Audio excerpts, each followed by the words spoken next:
Morning everybody. Sometimes on a video what we're looking at may not be obvious to most people, but I can assure you the history of Sussex's long forgotten castle still is in existence, and I'm going to show you that soon. Enjoy your history lesson, but I've got to tell you from the get-go, as views go, this is one of the best. So see you on the other side. Bye.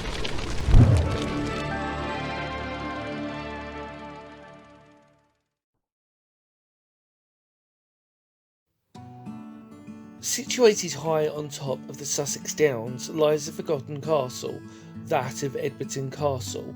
Although if you dig deep enough into the history of this site, you could argue that this might not be a castle but more a fortress. The general consensus is that what we're looking at is a small Norman motte-and-bailey castle built almost straight after the Norman conquest. Basically what we would refer to as an outpost castle, which is a small, quickly built castle to assert the Normans' dominance on the area and to suppress the locals in any potential uprising. What we do know from looking above is that there can clearly be seen a small rectangular bailey and an equally insignificant motte. But in terms of defence, the fact that it straddles the very edge of Edmonton Hill would really make at least the bailey side very difficult to attack due to the almost vertical face on that part of the castle. Now labelled as a scheduled monument, in time there's no question that more potential answers will be solved. But for now, the locals and historically curious among us will know this as Edmonton Castle, Sussex's long forgotten castle.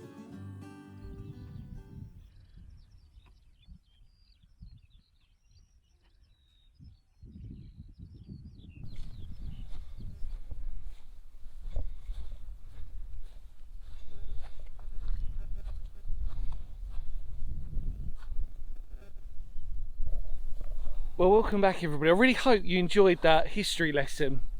The sun is desperately trying to get them through the clouds, so I apologise for the fact that this might be slightly dark in nature with the footage. Unfortunately, I can't really do much about that. But we are here at, namely Edmonton Castle, overlooking the, well, we're on top of the Downs. Devil's Dyke is practically in front of us. Finger of Doom, it's just beyond that row of trees, or that mound of trees, where there's an ancient hill fort over there as well. And we've also checked out the lime kiln, which is situated right directly below us. What I will do, hopefully I'll remember, I will put a link to that, where I also mention that at another stage I would come up and check Edmonton Castle. Well, I'm here now and I'm very grateful for that opportunity. The cows are out and it's really impressive when you're actually here. There's always a worry when you just see what's left is just the earth and mounds of how much you're actually looking at, more importantly. But what this gives us is a fascinating context into the Norman castles, more specifically the defensive castles that would have been straddling the Downs. And you can see how prominent this is on the landscape. Even though it had a fairly short shelf life, its use and its purpose would have dominated the whole of this landscape. So obviously we're looking across, obviously we know Devil's Dyke's on the right, then we know that Falking and Sompting are on this way, I'm pretty sure. Forgive me everybody from Sussex, I can't remember everything. But yeah, that's in that direction. Like I said, the kiln is directly below us. Devil's Dyke is up there. Obviously we did a video on Devil's Dyke a while back now about the World War I history, so, but I won't put a link in that. I just want you to find that. Sometimes it's worth looking in it. I'm going to try and get as much as I can into the light as well. We've not even talked about really properly what we're looking at. So obviously in our history lesson we spoke about it, like I said, with its short shelf life. You can clearly see when you're here the moated sections of it, and actually what's really impressive is the landscape hasn't changed since this was built. So what we know is that the edge of where this castle is, the moated section, is literally where it would have been. The only difference that we would note now, look, so this is how close we are to the edge. There is almost a sheer drop there. Now look, there's the moat on that little curvature there, on the Bailey side, and then all we need to do is just look down and see how impressive that drop is, which hasn't changed. The only thing that has changed that we would note is obviously the size of the mounds, for example, where obviously the motte-and-bailey are positioned, and obviously the earthworks would have been way deeper. There would have been more potential, bigger and larger grooves within this. But it really does show an incredible earthwork. In fact, I mean, it's one of these strange ones where it's interesting to note how many people do know about this lost castle, and more importantly, its brief history. I'm trying to keep getting in the light, apologise, for what it is. And I love it. Google Maps is obviously the best indicator, which you saw in your history lesson, as to really what we're looking at. And if you Google Map located it, you just have to type in Edberton Hill, for example, to really see this, because it's right there. But it's absolutely incredible, really, the ditch system. I was also slightly worried at first because I wasn't sure whether it was fenced off. It still is technically fenced off, but there is, as you saw, a stye to go over, so we're not breaking any rules or anything. And the cows and nature in full abundance. But you know, as much as the castle is wonderful, you would spend more of your time just looking at this wonderful, exceptional view of Sussex. It's kind of strange because I look at it in multitudes of different ways. I sort of look at it going, you know, I work literally within this area, you know, for my job, and I know that really, like, I'm quite familiar with this part of the Sussex countryside, and I also know that it's been on my bucket list to do. It's, you know, it's like lots of different things, and obviously lots of the views and everything else. It's truly remarkable. Let's keep exploring.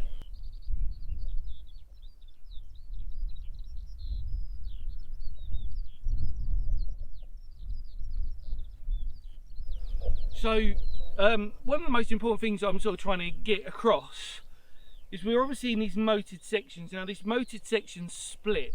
Behind us is actually one of the entrance ways into what would have been the castle, and obviously we've got to imagine what we're looking at would have been just a wooden revetment on top, wooden building, palisade, etc, etc. There's no evidence to necessarily suggest that this would have ever been stone or anything else, so we also know that actually that would have served a shorter lifespan within its obviously historical context. I don't really want to say too much I've not already said in the history lesson, but the reason why we're here, I'm now again standing in one of the moated sections, and it's not hard to see when you're here the delineation, the drop between where the ditches of the ramparts are. Really, we also know that obviously on those mounds we've got the moat there and the bailey down there. We know that obviously this is really one of the main parts of its fortification, these beautiful ditches that are situated here.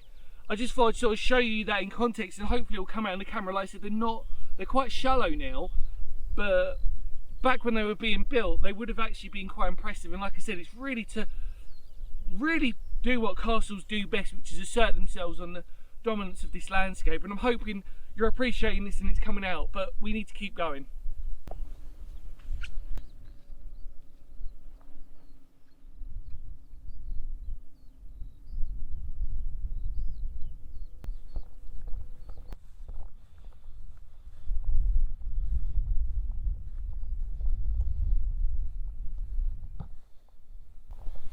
Okay, so we're now situated in the heart of Edberton Castle.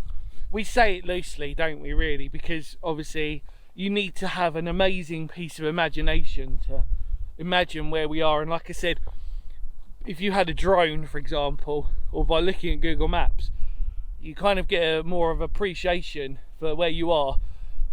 But we are literally in the heart of this castle, and you can imagine it wouldn't have held a lot of people, but what it would have done is served a huge purpose, like we said before, about its statement. and honestly, like we said before, the views are incredible in their own right.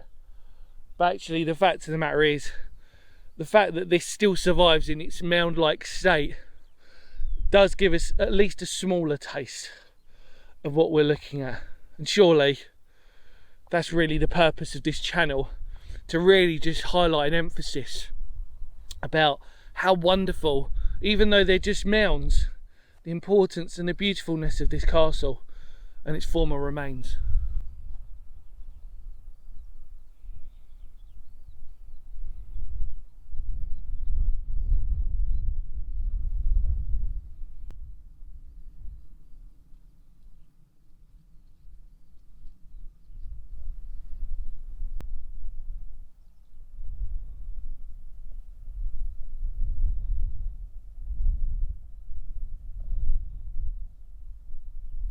Well everybody, with the castle just behind me, hopefully you enjoyed your brief history lesson. We did take a small but intense sort of look at, obviously, really pretty much the layout. As we know, like I said, really Google Maps gives us more of a prominence on that. I'm so glad I came here, hopefully to take you along with me, just to see this remarkable remains. I mean, it really is. In more words to Phoenix history, because history matters, and it really does, doesn't it? This is just so, honestly, I'm so glad we did this today. Take care everybody, much love to all of you out there. Feel free to spread the word of the channel, it really goes a long way. Ready? Indeed. Kapow.